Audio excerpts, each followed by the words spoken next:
नमस्कार to each and everyone. Last time बेटा हमने ना गॉस लॉ के बारे में स्टडी किया था कि गॉस लॉ होता क्या है।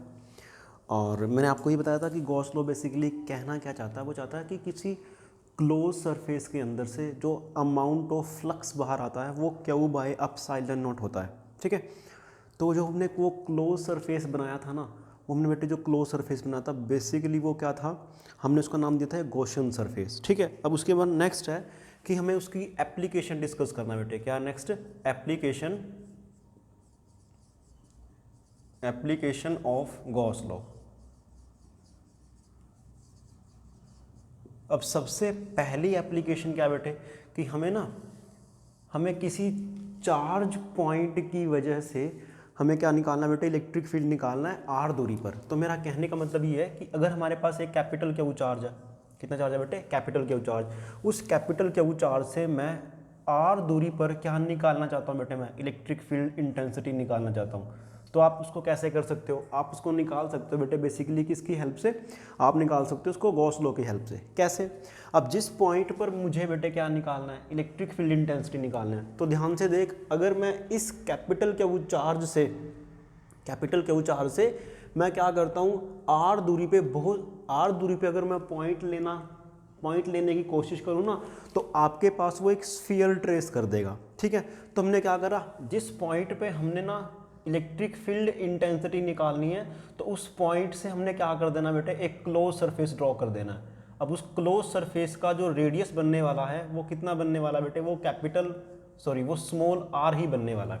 ठीक है, अब इस पॉइंट पर अगर आप इस चार्ज की दूरी देखोगे ना, तो हर पॉइंट पे वो कितनी दूरी मिलने वाली है बेटे? वो स्मॉल आर मिलने वाली है। ठीक है, तो मैं क्या करता हूँ यहाँ पे, हम क्या करते हैं बेटे कि हम क्या करते हैं, इस पॉइंट पे ना छोटा सा एलिमेंट लेते हैं। उस छोटे से एलिमेंट का जो हमने एरिया माना वो कितना माना बेटे? ds मान लिया। कितना माना हमने? ds मान लिया। तो बेसिकली ds का जो मैग्नीट्यूड है वो कितना बेटे? ds का मैग्नीट्यूड कितना हमने वो स्मॉल ds मान लिया। ठीक है, ओके जी, बहुत बढ़िया। अब ध्यान से सुन, इसका जो एरिया वेक्टर होगा वो ऑब्वियस सी बात है वो n कैप होना भी चाहिए। सिमिलरली अगर मैं इलेक्ट्रिक फील्ड का डायरेक्शन देखता हूँ तो इलेक्ट्रिक फील्ड का डायरेक्शन भी आपके पास इसी तरफ आएगा। ये हमने इलेक्ट्रिक फील्ड का डायरेक्शन बना दिया बेटा, electric field intensity, electric field का डायरेक्शन है इस तरफ हमारे पास। ठीक है, तो मैं क्या करता हूँ, इस छोटे से पॉइंट के ऊपर क्या लगाने की कोशिश करता हूँ बेटे? मैं गॉस लॉ। अब याद करो गॉस लॉ क्या कहता है, वो कहता है ई dot D S integration of close surface किसके बराबर आने वाला बेटे? वो क्यू इनसाइड डिवाइड बाय में एप्सिलॉन नॉट के बराबर आने वाला है। ठीक है, तो बहुत बढ़िया जी। ध्यान से सुन बेटे कि जो इलेक्ट्रिक फील्ड है, अब अगर मैं लिखना चाहूँ तो बेटे अब ध्यान से देख बेटे, अगर मैं इलेक्ट्रिक फील्ड इंटेंसिटी का जो मैग्नीट्यूड है वो स्मॉल ई ले लेता हूँ। मैंने बोला कि अगर इलेक्ट्रिक फील्ड इंटेंसिटी का जो मैंने मैग्नीट्यूड ले लिया वो स्मॉल ई ही ले लेता हूँ मैं। ठीक है, तो ध्यान से देख भाई क्या बनने वाला, देखो बेटे, ई डॉट डी एस का जो मैग्नीट्यूड है बेटे वो कितना है? वो डी एस है और इनटू में एन कैप है। अब ध्यान से देख बेटे, एन कैप एक यूनिट वेक्टर है। एन कैप क्या है? एक यूनिट वेक्टर है जिसका जो मैग्नीट्यूड है वो 1 है, और जिसका जो मैग्नीट्यूड क्या बेटे? 1 है, और उसका जो डायरेक्शन है वो सरफेस के परपेंडिकुलर है और वो बाहर की तरफ है। ठीक है, मैंने आपको पहले भी बताया था कि अगर आपको किसी क्लोज सरफेस का एरिया वेक्टर लिखना है तो आप उसको बाहर की तरफ लिखने वाले होते हो। ठीक है, तो ध्यान से देख बेटे कि ई डॉट एन कैप जब मैं करूँगा तो ई का मैग्नीट्यूड कितना माना बेटे? मैंने ई का मैग्नीट्यूड माना मैंने कितना? याद कर, वो माना हमने ई का मैग्नीट्यूड है ई, एन का कितना बेटे? 1, और उन दोनों के बीच में कितना एंगल है? चलो मैं पूरा कर देता हूँ। यहाँ पे बेटे एन का मैग्नीट्यूड कितना आएगा? 1 इंटू में कोस ऑफ 0 डिग्री। क्यों? क्योंकि ई में और एन कैप में कितना एंगल है बेटे? 0 डिग्री है। तो यहाँ पे कितना है बेटे? वो आ गया डी एस। किसके बराबर आया? क्यू इन डिवाइड बाय में एप्सिलॉन नॉट। तो ध्यान से देख बेटे, ई बाहर आ जाएगा यहाँ पर, इंटीग्रेशन ऑफ क्लोज सरफेस कितना बनेगा खाली यहाँ पे? D S equal to Q in कितना तेरे पास? वो बेटे कैपिटल क्यू डिवाइड बाय में एप्सिलॉन नॉट। ठीक है, तो अगर ध्यान से देख बेटे कि अगर यहाँ पे हमने जो इंटीग्रेशन लिया वो किसका लिया है? क्लोज सरफेस ds का। तो ध्यान से देखिए जितना भी बन रहा है ना क्लोज सरफेस, यहाँ पे large number of close surface है बेटे, लार्ज नंबर ऑफ ds है। ये भी ds है आपके पास, ये भी ds है। अब अगर मैं उन सभी ds को जोड़ने की कोशिश करूँ तो ऑब्वियस ही बात है कि वो आपके पास एक स्फीयर का एरिया आ जाएगा। अब इस स्फीयर का एरिया कितना बनने वाला? वो बनने वाला ई इंटू में 4 pi small R square. Equal to Q upon epsilon nought. तो यहाँ से ई की वैल्यू कितनी आई, ई की वैल्यू आई बेटे Q over 4 pi R square into में अपसाइलन नोट, किसके बराबर आया, Q over 4 pi epsilon nought into में आर स्क्वायर। तो ध्यान से सुन, 1 ओवर 4 पाई अपसाइलन नोट कितना होता है बेटे, के होता है, तो कितना आया, के कैपिटल क्यू डिवाइड बाय में स्मॉल आर स्क्वायर। ठीक है, तो इलेक्ट्रिक फील्ड इंटेंसिटी का जो वैल्यू आ रहा है, मैग्नीट्यूड आ रहा है, वो कितना आ रहा है बेटे, के कैपिटल क्यू डिवाइड बाय में आर स्क्वायर। अब याद कर, मैंने आपको पहले भी समझाया था क्या, कि अगर कोई कैपिटल क्यू चार्ज है वो आर दूरी पर पड़ा है, तो वो कैपिटल क्यू चार्ज अपने से आर दूरी पर इलेक्ट्रिक फील्ड इंटेंसिटी जनरेट करेगा, और वो कितनी करेगा, वो करेगा बेटे के कैपिटल क्यू डिवाइड बाय में स्मॉल आर स्क्वायर। देख दोनों बार रिजल्ट सेम आ रहा है, ठीक है, दोनों बार क्या आ रहा है बेटे, रिजल्ट सेम आ रहा है। तो इस तरह से क्या है, हम किसी पॉइंट चार्ज की वजह से कितना इलेक्ट्रिक फील्ड इंटेंसिटी आएगा उसको भी हम कैसे निकाल सकते हैं बेटे, गॉस लॉ की हेल्प से निकाल सकते हैं। ठीक है, चलो जी बहुत बढ़िया। अब आगे बढ़ते हैं इसके साथ। तो यहाँ पे हेडिंग डाल लेना कि electric field intensity due to the point charge. मैं लिख देता हूँ यहाँ पे, इसका जो हेडिंग बनने वाला वो क्या बनने वाला, वो बनने वाला बेटे इलेक्ट्रिक फील्ड इंटेंसिटी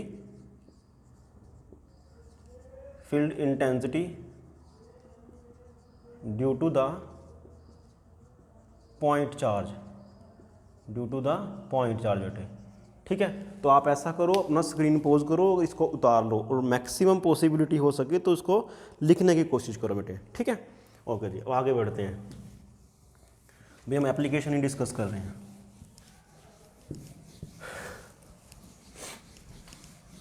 उसके बाद क्या है, उसके बाद नेक्स्ट एप्लीकेशन है बेटे कि electric field intensity due to the infinite wire. Electric field intensity due to the infinite wire बेटे, infinite uniformly charge wire, basically uniformly charge wire. ठीक है, अब याद कर कि हम ये चीज़ कर चुके हैं पहले भी, तो इसका मतलब क्या बेटे कि हमारे पास क्या है, एक यूनिफॉर्मली इनफाइनाइट चार्ज वायर है। सपोज करिए इनफाइनाइट वायर है, इसके ऊपर जो चार्ज दे रखा है वो कितना, पॉजिटिव पॉजिटिव पॉजिटिव पॉजिटिव, इस तरह से पॉजिटिव पॉजिटिव दे रखा है। ठीक है, अब सिमिलरली अब ये लीनियर है, तो हमने इसके लिए क्वांटिटी डिफाइन करी, जिसको मैंने क्या बोला बेटे, lambda.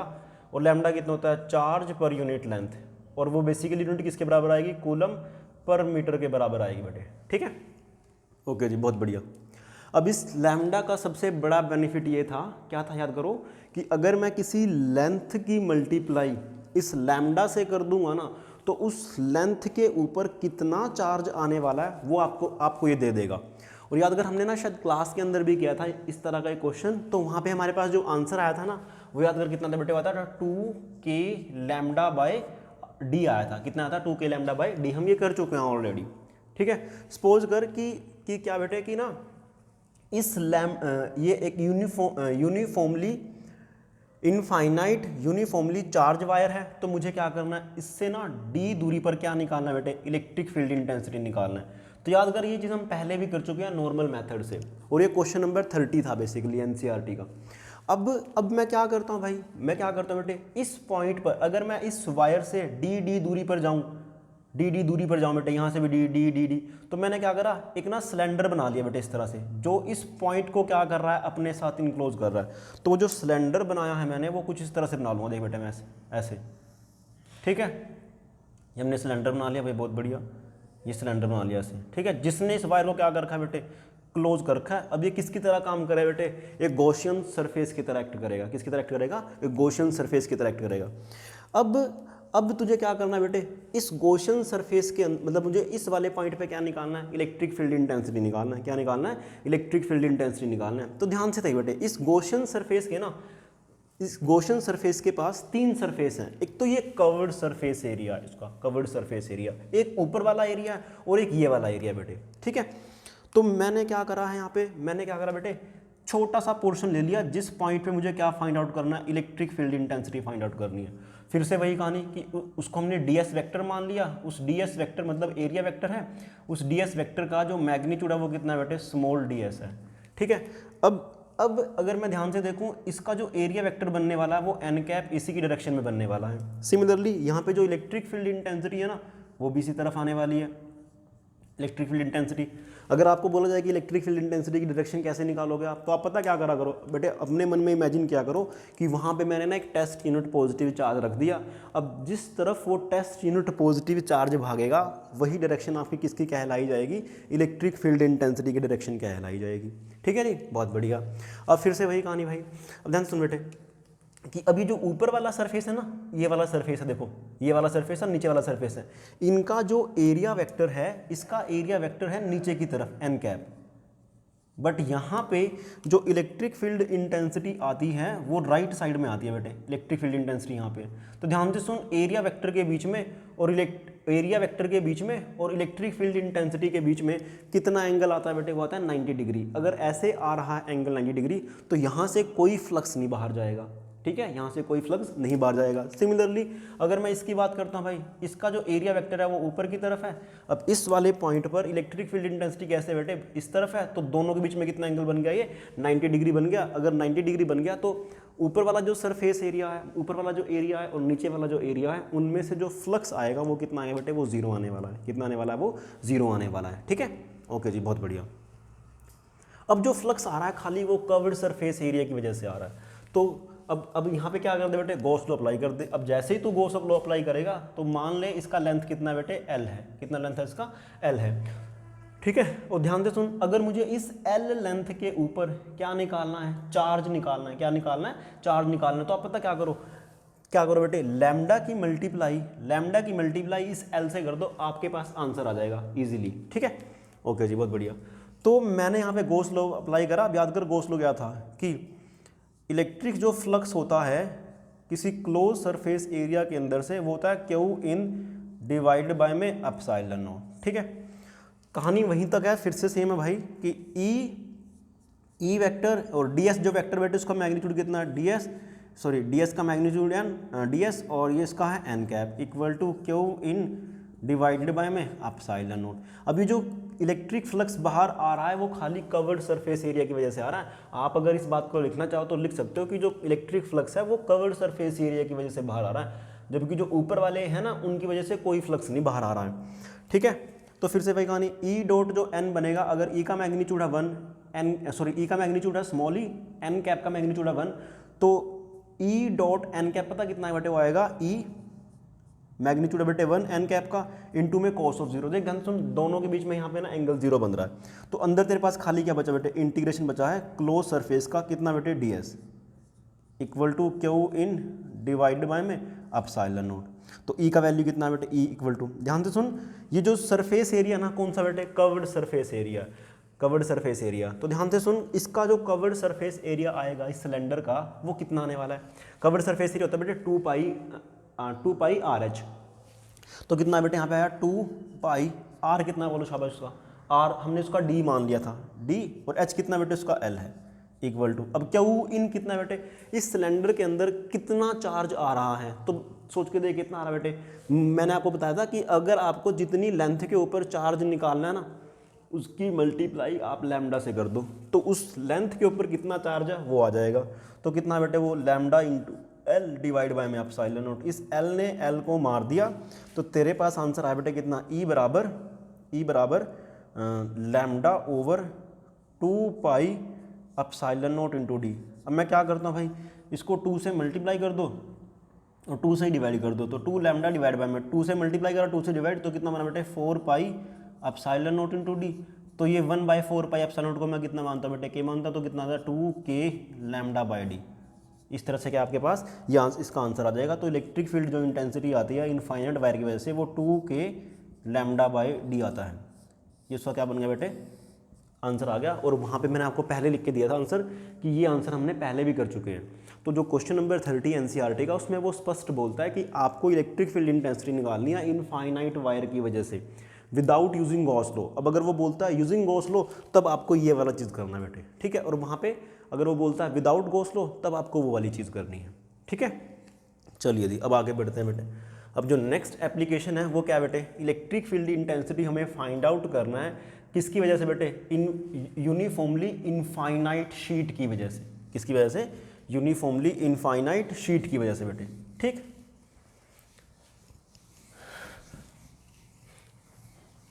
Uniformly charge infinite sheet की वजह से।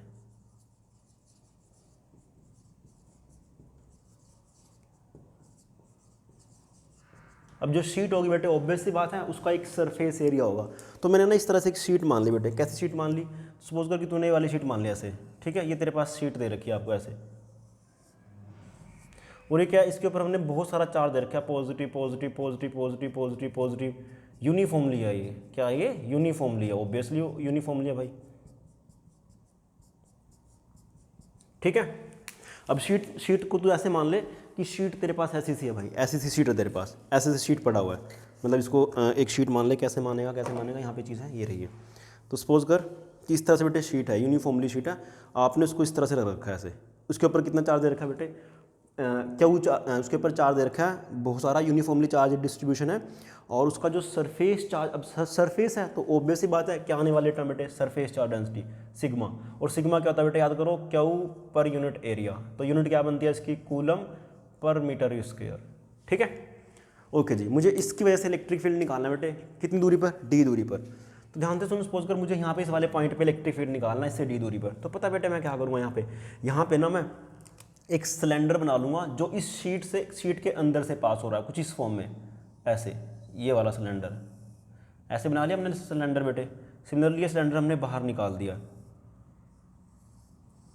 ठीक है, इस तरह से हमने सिलेंडर बना लिया बेटे। ओके जी, बहुत बढ़िया। कहने का मेरा मतलब ये बेटे कि आपके पास इस तरह से एक शीट पड़ा हुआ है, यूनिफॉर्मली चार्ज शीट है वो, आपने क्या करा, उसके यूनिफॉर्मली चार्ज शीट है जिसका जो सरफेस चार्ज डेंसिटी है वो कितना है बेटे, सिग्मा है। इस तरह से आपके पास शीट पड़ा हो, आपने इसके अंदर से सिलेंडर पास कर दिया, कैसे, ऐसे, इस तरह से सिलेंडर पास कर दिया आपने इसको तरफ, ठीक है। अब ध्यान से सुनो बेटे, इस सिलेंडर का जो एरिया है वो टोटल एरिया कितना बेटे, इसके पास तीन एरिया बेटे, नंबर 1 एरिया ये वाला है, दूसरा कौन सा बेटे, कवर्ड सरफेस है, तीसरा कौन सा, ये वाला एरिया। तो इन तीनों के अंदर से जो फ्लक्स आएगा वो किसके बराबर है बेटे, E डॉट डी एस, मतलब वो गॉस लॉ से दिया जाएगा, वो किसके बराबर होगा, क्यू इन डिवाइडेड बाय में epsilon not, Q in divide by में एप्सिलॉन नॉट, तो क्यू इन तेरे पास ये वाला बेटे, ठीक है।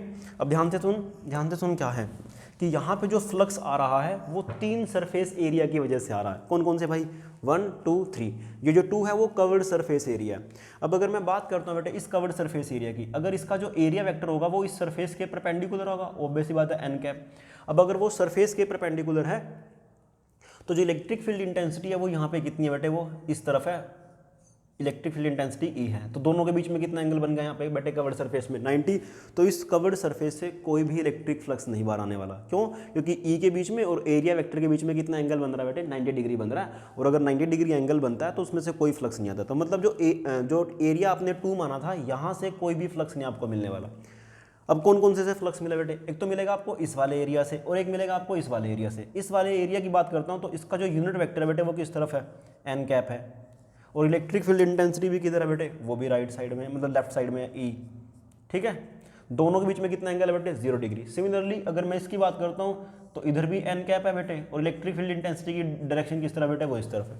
तो ध्यान से सुन बेटे कि जो ये कवर्ड सरफेस एरिया ना, उसकी वजह से तो जो इलेक्ट्रिक फ्लक्स कितना आ रहा है बेटे, 0 आ रहा है। अब अगर मैं इसका एरिया कितना मान लूँ, इसका एरिया मान लेता हूँ बेटे मैं कैपिटल ए, कितना मान लेता हूँ मैं, कैपिटल ए। कैपिटल ए पता क्या है, जो सर्कल्स है ना ऊपर, उसका एरिया, उधर भी कितना बेटे उसका एरिया कैपिटल ए है, ठीक है, बहुत बढ़िया। अब आगे सुन भाई, तो जो यहाँ पे इलेक्ट्रिक फ्लक्स आ रहा है वो तीन सरफेस की वजह से आ रहा है। कौन कौन से बेटे, ई डॉट डी एस पहले वाले की वजह से, प्लस ई डॉट डी एस दूसरे वाले की वजह से, plus E dot D S close surface Q in divided by में एप्सिलॉन नॉट, ठीक है, बहुत बढ़िया। अब ध्यान से बेटे कि जो कवर्ड सरफेस नंबर एरिया 2 है ना, मतलब ये वाला जो एरिया है, वहाँ पे बेटे ई वेक्टर के बीच में और एरिया वेक्टर के बीच में एंगल है 90, तो ये टर्म तो तेरी 0 बन जाएगी, इसमें तो कोई शक वाली बात नहीं है, ठीक है। अगर एंगल 90 है तो 0 बन गई। अब यहाँ पे चेक कर बेटे, 1 वाले में से 1 तेरा ये वाला, तो इधर इलेक्ट्रिक फील्ड है बेटे इधर, और एन कैप है बेटे इधर, तो ऑब्वियस सी बात है पिछले वाला स्टेप आ जाएगा यहाँ पर। तो इलेक्ट्रिक फील्ड इंटेंसिटी का जो मैग्नीट्यूड है वो कितना बेटे, ई है, और डॉट डी एस का मैग्नीट्यूड डी एस इंटू में एन कैप बेटे, ठीक है। ये उसका मैग्नीट्यूड होगा, ये उसका यूनिट वेक्टर होगा, इसकी मल्टीप्लाई करोगे तो वो ई ही देगा आपको, क्यों, क्योंकि उनके बीच में तो एंगल तो 0 है बेटे, कितना एंगल है, 0 एंगल है। और बाहर कितना है बेटे ds, तो कितना है बेटे वो प्लस यहाँ पे 0 प्लस इसकी वजह से कितना आएगा, बोलो शाबाश, इसकी वजह से कितना आने वाला है, इसकी वजह से भी यही आने वाला बेटे, कितना integration of E dot D S into में N cap equal to Q in divided by में एप्सिलॉन नॉट। ठीक है, बहुत बढ़िया। अब आगे देख भाई क्या है कि इसका मैग्नीट्यूड ई, इसका यूनिट वेक्टर का 1 और सिमिलरली वहाँ पे, तो ये ई बाहर आ जाएगा बेटे खाली, और अंदर कितना बचेगा, close surface area of D S, मतलब जो सरफेस एरिया हमने माना है गॉसियन सरफेस वाला, 0 में तो कोई ऐड ही नहीं करते बेटे, E integration of D S equal to Q in divide by में एप्सिलॉन नॉट। ध्यान से सुन बेटे कि ये जो तेरा डी एस था ना, ये बिल्कुल हमने छोटा सा पोर्शन लिया था यहाँ पे, बिल्कुल छोटा सा पोर्शन लिया था डी एस। सिमिलरली यहाँ पे भी हमने क्या लिया था बेटे, छोटा सा पोर्शन लिया था डी एस। ये भी क्या आपका डी एस वेक्टर है, और उसका जो मैग्नीट्यूड है कितना बेटे, डी एस का मैग्नीट्यूड कितना है, वो डी एस ही है, कितना डी एस है। ठीक है, तो ध्यान तो मुझे बेटे इन सभी डी एस को जोड़ना है, ये डी एस, और वो जो डी एस आएगा वो इस वाले एरिया पे आएगा। जब आप उस सभी डी एस को जोड़ोगे तो आपके पास टोटल एरिया मिल जाएगा, और वो मैंने कितना माना है, मैंने स्मॉल ए माना है। तो मतलब इसकी जगह कितना बेटे ई इंटू ए प्लस इसकी जगह कितना है बेटे E into A equal to Q in का मतलब क्या बेटे कि कितना चार्ज इन साइड में है इसके। तो ध्यान से सुन बेटे कि जितना ये एरिया है ना, तो इस यूनिफॉर्मली चार्ज वायर में जो एरिया है ये कितना है, ये कितना एरिया बेटे, सोच के देख, ये वाला कितना एरिया है। ऑब्वियस सी बात है, अगर ये ए है तो ये भी ए है, तो मुझे इस ए एरिया के ऊपर चार्ज निकालना है। इस सरफेस चार्ज डेंसिटी का सबसे बड़ा बेनिफिट यही है क्या, कि अगर आपको इस वाले एरिया के ऊपर चार्ज निकालना पड़ जाए ना, तो आप पता क्या करो, उस सिग्मा की मल्टीप्लाई इस एरिया से कर दो, तो आपके पास चार्ज आ जाएगा। तो क्यू इन कितना बना बेटे, वो बना तेरे पास कितना, sigma into A divide by में एप्सिलॉन नॉट। तो यहाँ से कितना है बेटे 2 A equal to sigma A divide by में एप्सिलॉन नॉट। ए ने ए को मार दिया, यहाँ से जो ई आता है कितना आता है बेटे, सिग्मा बाय 2 एप्सिलॉन नॉट। कितना आता है बेटे वो, सिग्मा बाय 2 एप्सिलॉन नॉट। अब इसकी सबसे बड़ी खास बात ये है क्या, कि बेटे जो इलेक्ट्रिक फील्ड इंटेंसिटी आती है ना इन यूनिफॉर्मली चार्ज इनफाइनाइट शीट की वजह से, वो तेरा डी के ऊपर डिपेंड नहीं करती है कि कितनी दूरी पर है। तो हर बार में आपको एक सेम वैल्यू मिलेगी। क्या मिलेगी भाई, एक सेम वैल्यू मिलेगी। कैसे, अगर आप यहाँ पे इलेक्ट्रिक फील्ड इंटेंसिटी निकालोगे तो तब भी आपके पास जो इलेक्ट्रिक फील्ड इंटेंसिटी आएगी कितनी आएगी, सिग्मा बाय 2 एप्सिलॉन नॉट।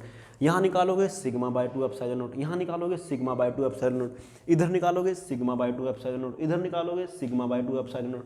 तो मतलब एक तरह से जो इलेक्ट्रिक फील्ड इंटेंसिटी का वैल्यू आ रहा है वो आपके पास क्या आ रहा है बेटे, एक कॉन्स्टेंट आ रहा है, वो फिक्स आ रहा है। तो इसका मतलब ये है कि आप ऐसा भी पॉइंट लिख सकते हो कि जो तेरी यूनिफॉर्मली चार्ज शीट होती है ना, वो क्या करती है बेसिकली, वो यूनिफॉर्म इलेक्ट्रिक फील्ड जनरेट करने के काम आती है। कहाँ काम आती है बेटे, यूनिफॉर्म इलेक्ट्रिक फील्ड जनरेट करने के काम आती है। ठीक है, तो आप इस लिखना चाहो तो लिख सकते हो इस पॉइंट को क्या, कि द यूनिफॉर्मली चार्ज शीट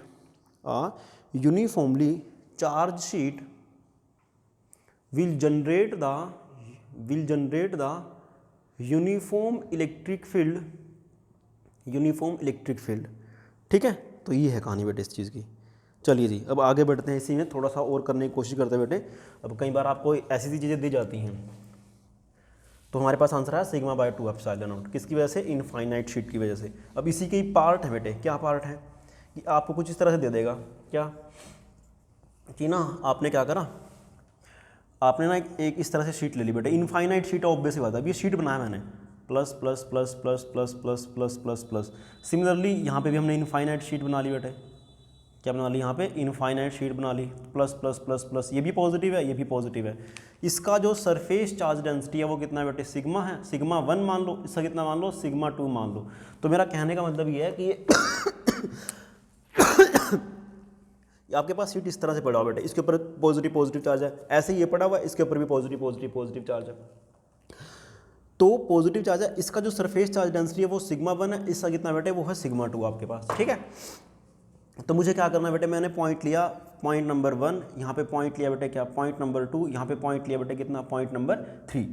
ठीक है, तो मुझे पॉइंट 1, 2 और 3 पे क्या निकालना है बेटे, इलेक्ट्रिक फील्ड इंटेंसिटी निकालना है। तो आप कैसे निकालोगे, देख ध्यान सुनो बेटे, कि इसकी वजह से इस वाली की वजह से, सिग्मा 1 की वजह से यहाँ पे इलेक्ट्रिक फील्ड इंटेंसिटी किधर आएगी, सोच के देख। मैंने आपको समझाया था कि जहाँ पे भी आपको इलेक्ट्रिक फील्ड इंटेंसिटी का डायरेक्शन लिखना है तो आप वहाँ पे क्या करो, वहाँ पे ना एक यूनिट चार्ज रख दो। जैसे आप वहाँ पे यूनिट चार्ज रखोगे तो जिस डायरेक्शन में वो यूनिट चार्ज भागेगा वही डायरेक्शन किसका माना जाएगा बेटे, वो इलेक्ट्रिक फील्ड इंटेंसिटी का माना जाएगा। ठीक है, तो जब आप इसको रखोगे तो आपके पास इस तरफ आएगा वो डेफिनेटली, और वो कितना जनरेट करेगा बेटे, वो करेगा सिग्मा 1/2 एप्सिलॉन नॉट। सिमिलरली इस वाले की वजह से वो किधर आया बेटे, वो भी इधर ही आएगा डेफिनेटली, दोनों सेम डायरेक्शन में। कितना है बेटे, सिग्मा 2 डिवाइड बाय में 2 एप्सिलॉन नॉट। तो नेट कितना बना, वो बना तेरे पास sigma 1/2 epsilon naught plus sigma 2 divide by में 2 एप्सिलॉन नॉट। तो यहाँ से 1/2 epsilon naught into sigma 1 plus sigma 2, यहाँ पे इतना आंसर आया बेटे आपका, ऑब्वियस सी बात है। ठीक है, क्योंकि इलेक्ट्रिक फील्ड इंटेंसिटी कैसी क्वांटिटी है, वेक्टर क्वांटिटी है। जब दोनों वेक्टर सेम डायरेक्शन में होंगे तो आप उनको नॉर्मली उनके मैग्नीट्यूड को आसानी से ऐड कर सकते हो। बट जब मैं बात करता हूँ यहाँ पे पॉइंट नंबर 2 पे, सिमिलरली पॉइंट नंबर 3 पे देख, पॉइंट नंबर 3 पे भी इसकी वजह से इस तरफ आएगा, कितना है बेटे, वो आएगा सिग्मा 1 डिवाइड बाय में 2 एप्सिलॉन नॉट। और इस 2 की वजह से कितना है बेटे, इसकी वजह से भी किधर आएगा, वो आएगा इस वाले पॉइंट पे, किधर, राइट साइड में सिग्मा 2 डिवाइड बाय में 2 एप्सिलॉन नॉट। दोनों को ऐड कर दे, दोनों सेम डायरेक्शन में है, तो sigma 1 plus sigma 2 divide by में 1/2 एप्सिलॉन नॉट। तो आपके पास नेट इलेक्ट्रिक फील्ड इंटेंसिटी ये आ चुकी है इन दोनों की वजह से। अब अगर मैं सेंटर वाले पॉइंट पे फाइंड आउट करता हूँ तो सेंटर वाले पे देख बेटे कि सिग्मा 1 की वजह से राइट साइड में आएगा, कितना आएगा, वो आएगा सिग्मा 1 डिवाइड बाय में 2 एप्सिलॉन नॉट। और सिमिलरली सिग्मा 2 की वजह से कितना आएगा बेटे, वो आएगा लेफ्ट साइड में, कितना आएगा, सिग्मा 2 डिवाइड बाय में 2 एप्सिलॉन नॉट।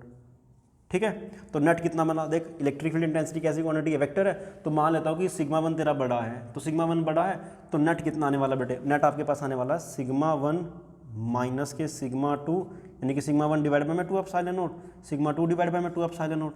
तो नेट कितना बना बेटे आपके पास, वो बना है 1/2 epsilon naught into sigma 1 minus के सिग्मा 2। ठीक है, अगर इसको वेक्टर फॉर्म में लिखना चाहे तो यहाँ पे पता क्या लिख दे बेटे कि यहाँ पे ना इलेक्ट्रिक फील्ड इंटेंसिटी तेरे पास ये वाली आई है ना, तो वेक्टर फॉर्म में लिखना चाहे तो इसको कैसे लिखेगा, तो तू इसको लिख दे बेटे ई वेक्टर बराबर sigma 1 plus sigma 2 divide by में 1/2 एप्सिलॉन नॉट। और इधर ना एक आर कैप डाल दे, आर कैप का डायरेक्शन किधर है बेटे, वो राइट साइड की तरफ है, सीधी सी बात है भाई।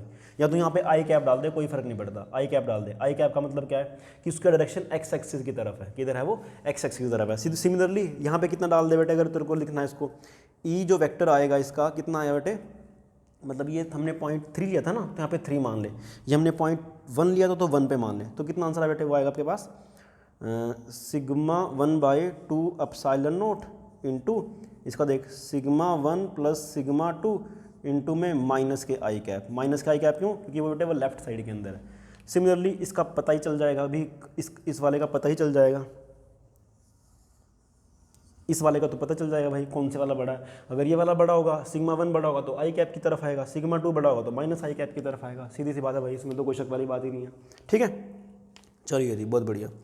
अब आगे चलते हैं इसी में बेटे कि मान लो क्या है कि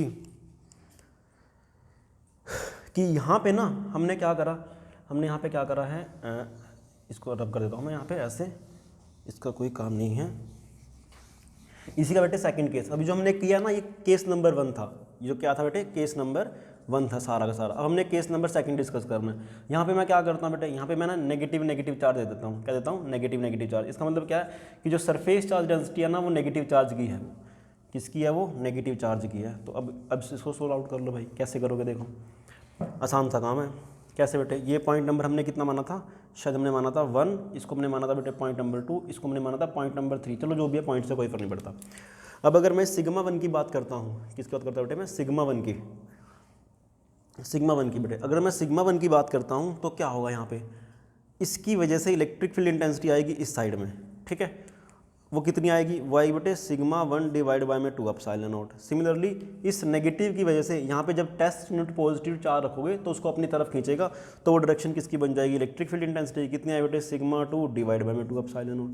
तो नेट कितना आएगा तेरे पास, सिमिलरली फिर से वही कहानी, sigma 1 minus sigma 2 1/2 epsilon not बेटे, यहाँ पे तो ये आंसर आ गया। सिमिलरली अगर मैं यहाँ की बात करता हूँ तो कितना आएगा बेटे, यहाँ पे देख, इस सिग्मा 2 की वजह से आएगा इस तरफ में, लेफ्ट साइड में, सिग्मा 2 डिवाइड बाय में 2 एप्सिलॉन नॉट।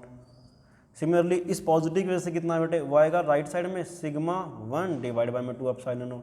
फिर से वही कहानी है कि अगर मान लो मैं कि मैंने ये वाला बड़ा ले लिया सिग्मा 1, तो कितना आंसर है बेटे, sigma 1 minus sigma 2 into 1/2 epsilon naught. ठीक है। सिमिलरली अगर मैं सेंटर की बात करता हूँ, सेंटर पे सोच बेटे कितना बनेगा, देख इस सिग्मा 1 की वजह से जो इलेक्ट्रिक फील्ड इंटेंसिटी आएगी वो राइट साइड में आएगी। क्यों?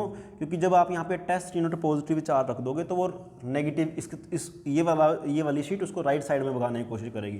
कितने से भगाई बेटे, वो भगाएगी सिग्मा 1 डिवाइड बाय में 2 एप्सिलॉन नॉट। सिमिलरली ये जो नेगेटिव होगा उसकी वजह से भी तो इलेक्ट्रिक फील्ड इंटेंसिटी बेटे राइट साइड में आएगी। क्यों? क्योंकि अगर आप यहाँ पे टेस्ट यूनिट पॉजिटिव चार्ज रख दोगे तो ये सिग्मा 2 जिसका सरफेस चार्ज डेंसिटी है वो शीट का उसको अपनी तरफ खींचेगी। तो अगर अपनी तरफ खींचेगी तो कितना आंसर है बेटे, वो आएगा सिग्मा 2 डिवाइड बाय में 2 एप्सिलॉन नॉट। तो ध्यान से देख बेटे दोनों सेम डायरेक्शन में, अगर दोनों सेम डायरेक्शन में तो कितना आंसर आएगा, सिग्मा 2 डिवाइड बाय में 2 एप्सिलॉन नॉट।